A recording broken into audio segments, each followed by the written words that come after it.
Ushawahi kuwa na mwanaume mwenye ananga marafiki mademu wengi, like sako yake si ya mademu. Let me tell you one thing about those guys.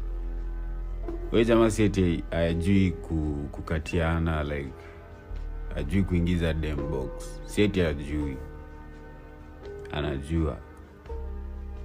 Unaelewa? So sianze kumuona kama fala.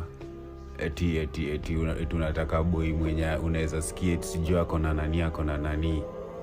No.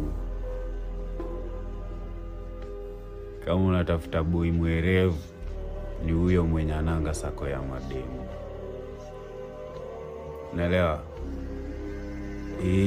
Boy mwenye ana control tamaa yake. Boy mwenye anaweza iangalia na iache tu hivyo vile ameiangalia. Si eti anawinda. Usimuone kama fala. Huyo sasa ndiye anaweza kupiga replacement ingine hata ukiangalia. Unasema yenyewe nilikuwa na mwestia tu time yake.